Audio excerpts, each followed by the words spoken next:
Hello and welcome back to Miss Yusuf's English class. In this video, we are going to analyze First Day After the War by Mazisi Kunene.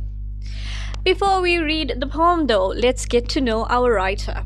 Mazisi Kunene was born in South Africa in 1938. He studied in South Africa and in the United Kingdom and worked as an academic in the United States before returning home.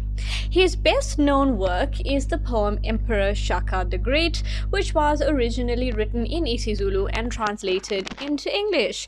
He died in 2006. Let's read First Day After the War by Mazisi Kunene. We heard the songs of a wedding party. We saw a soft light coiling round the young blades of grass. At first we hesitated, then we saw her footprints. Her face emerged, then her eyes of freedom. She woke us up with a smile, saying, "What day is this that comes suddenly?" And we said, "It is the first day after the war." Then, without waiting, we ran to the open space, ululating to the mountains and the pathways, calling people from all the circles of the earth. We shook up the old man, demanding a festival. We asked for all the first fruits of the season. We held hands with a stranger. We shouted across the waterfall. People came from all lands. It was the first day of peace. And we saw our ancestors traveling tall on the horizon. Alright, let's break the poem down section by section.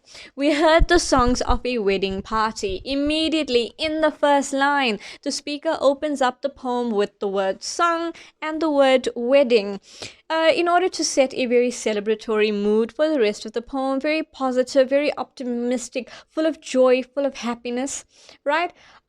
Songs, a musical expression and of emotion, and in this case very, very positive emotion, jubilation. And wedding, a coming together of different people, a coming together of different families, people who would previously not have shared anything in common. Now they are coming together. Very symbolic in terms of the rest of the poem and the overarching theme of democracy and the union of a nation. We saw a soft light coiling round the young blades of grass. So literally, it is a new day.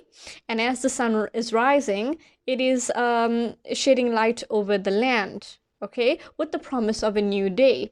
Figuratively, right, democracy is that light. It's a soft light, and it's coiling around the young blades of grass. So this here is reference to the born frees, who are the young people, the young generation who is growing up in this time of democracy, freedom, and unity, and they're not carrying the burden of the sins and the crimes of the evil apartheid regime. Okay, but with the new day comes a new promise, but with that new promise also comes a responsibility on the young generation to carry forward this democracy and make sure we don't go back to those dark days. They have to make sure that we are prosperous and successful as a people. And that responsibility falls onto the younger generation that is now being touched by the light of democracy. At first, we hesitated, right? The word hesitation shows reluctance, right? Because people before had lived in subjugation. People before had lived under incredible restriction and unbelievable isolation. And so now when freedom came, it's not an automatic transition. Yesterday we were all chained and restricted, and today we are free. It's a conditioning that has to take place. Therefore, the response is not immediate. The reaction is not immediate. Then we saw her footprints, her face emerged, then her eyes of freedom. You've got the word her repeated 3 times. Freedom, democracy is personified in the form of a woman. Why women? Because women give rise to life. Okay, women are a life-giving vessel, a tool to carry forth the new generation of people. Therefore, democracy now has that potential to give incredible life and to support and to nurture and sustain our people in order that our country can thrive. Right, so we saw her footprints, so figurative and literal footprints here. Literal footprints, those actions performed by people before in order to achieve peace, must continue now with that young generation and they must continue in the footsteps of those people who came before them and who brought down this apartheid system. And they now have the responsibility of following in their footprints and making sure nothing happens like that again. Right? Her face emerged, right? The face of beauty, the face of freedom, the face of democracy. And so we could all witness it. We can all be witness to that democracy coming over us. She woke us up with a smile. We were sleeping, right? We as a people were sleeping, and she woke us up with a smile. When you open your eyes and you see a smile looking down on you, it's very encouraging, and it gives you a very positive outlook, right? And so that's what democracy is. And she asks, what day is this that comes suddenly, right? She's also in a state of disbelief, because the struggle had been so long, and it had been so arduous, and it had been so challenging, and it claimed so many lives. It was not an easy road.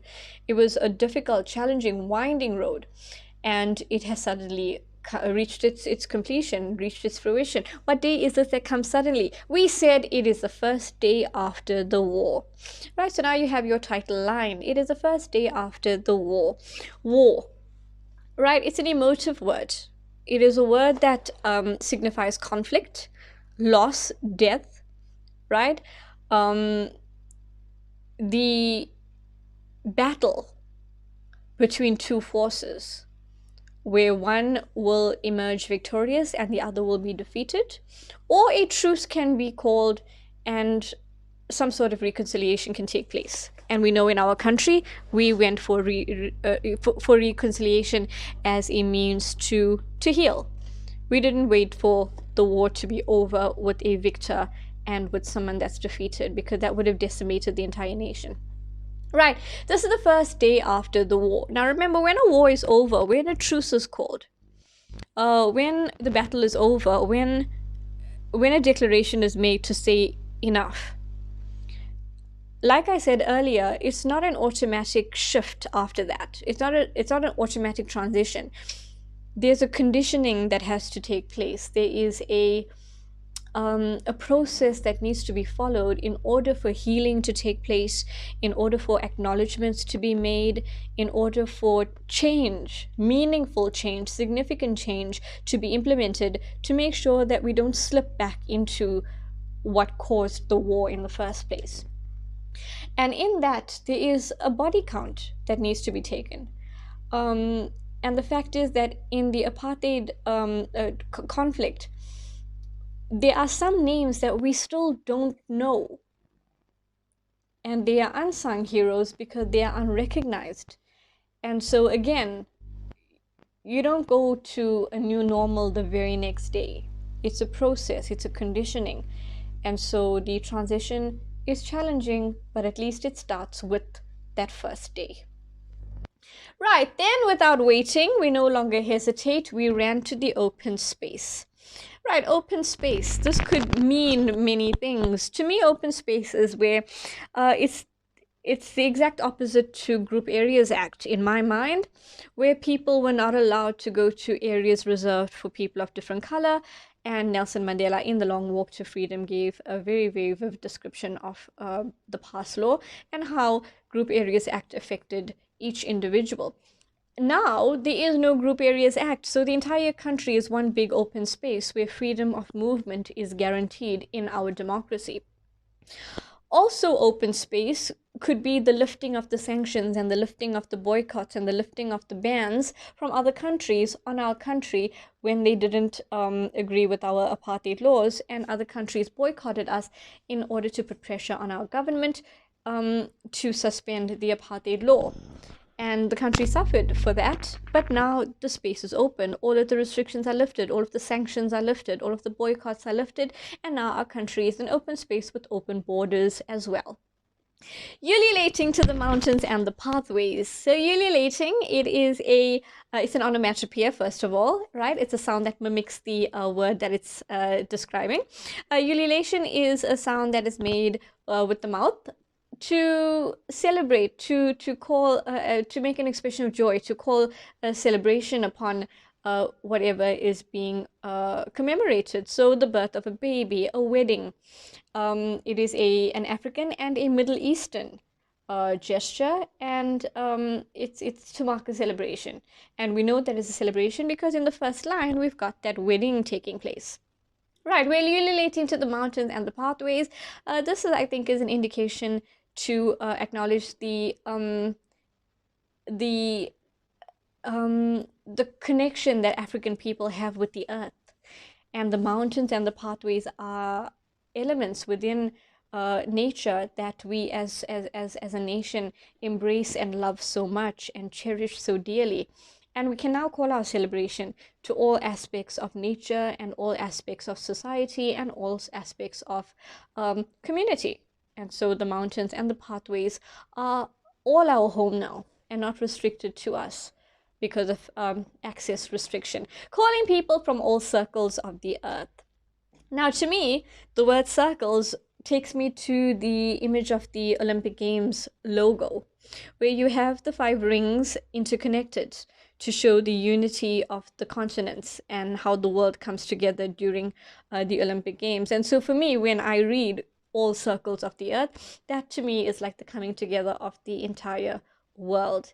And that message is the same. It's the unity of the entire people, an entire nation, no matter what their color is, no matter what their religion is, no matter what their background is. That interconnectedness is shown in those circles that connect to each other so beautifully and without restriction and without reservation, calling people, come to us because we are now united. Right, we shook up the old man demanding a festival. So we are waking up the old traditions and we are calling them to be observed. We ask for all the first fruit of the season, right? The sweetest fruit, the virgin fruit, okay? Because all of it now belongs to all of us. And we are free as a people to enjoy what nature has to give us, what our country has to give us. And all of the old rituals that we weren't able to observe before because of apartheid, all of the cultures and traditions that we weren't able to celebrate during apartheid, we can now bring all of them out. We can now celebrate all of them, observe all of them, share all of them.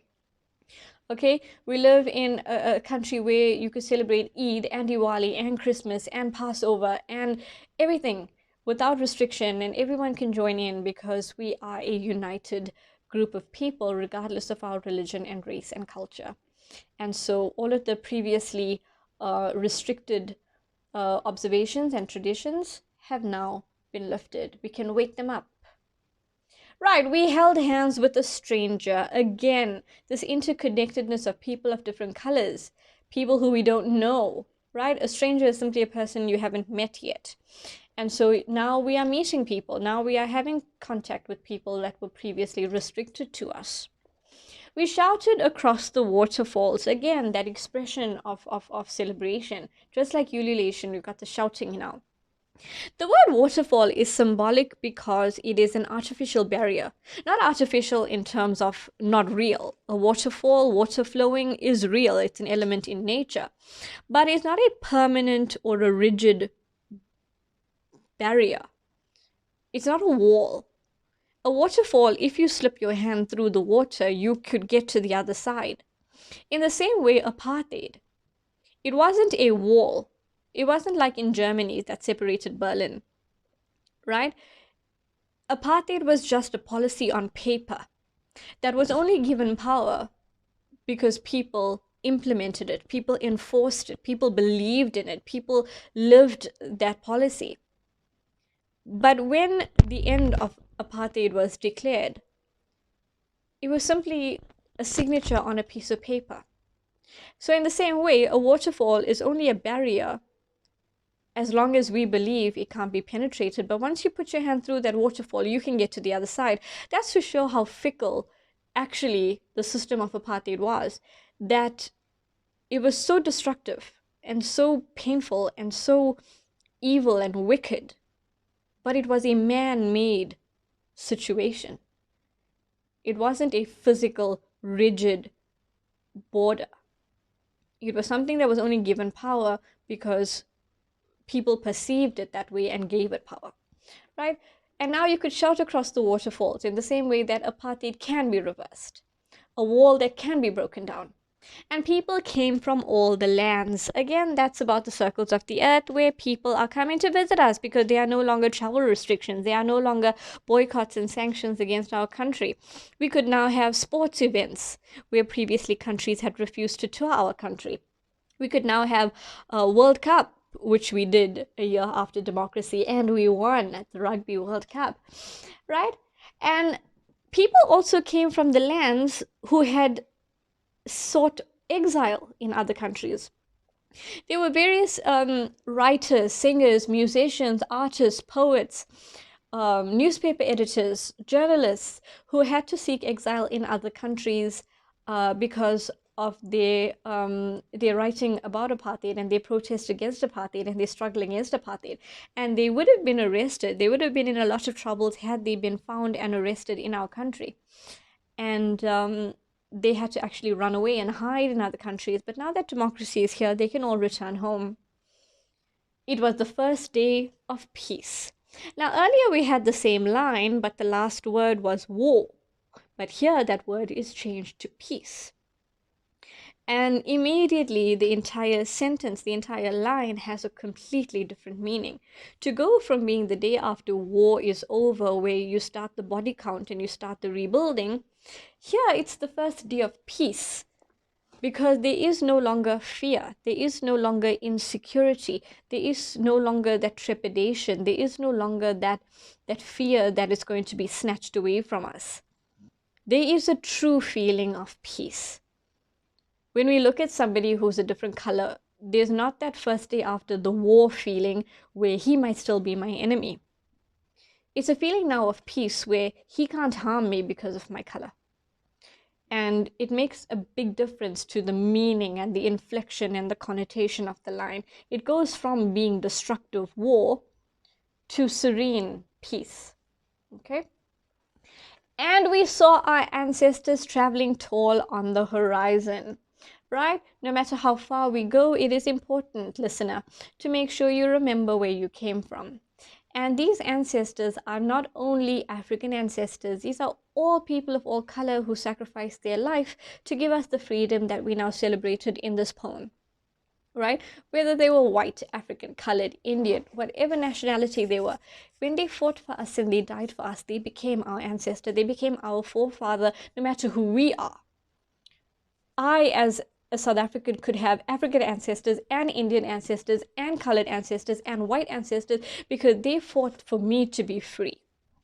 And so no matter what color they were, and no matter what color we are, they are our ancestors because of the sacrifice that they made. And the capital letter A here is significant because it gives them identity, it gives them acknowledgement. There's no way we could possibly name every single hero, every single martyr for the cause. So we count them all in this one word, ancestor with the capital A. Traveling tall on the horizon, they can travel tall because they are proud. They can travel tall because now they can go in peace, right? Their souls can now rest because it is the first day of peace. It is the day when we can celebrate and we can remember them and we can be grateful to them. We can show our gratitude, we can acknowledge them, but they can now be at peace. Their sacrifice has not been in vain. And we can now enjoy the fruits of that sacrifice. Okay, the poem ends on a very, very optimistic but also a very peaceful tone. And it is to say to our ancestors, they may now rest in peace. Their job is done and we will continue. Our young blades of grass, they will make sure, the next generation will make sure that we continue to live in unity and prosperity. Okay, that brings me to the end of this poem. I'd like to acknowledge freepowerpointtemplates.com for these beautiful templates that I used in the presentation. You can find them on www.freepowerpointtemplates.com. Okay, that was First Day After the War by Mazisi Kunene. Thank you for joining me, and I hope to see you again soon for the next analysis of a new poem. Goodbye for now.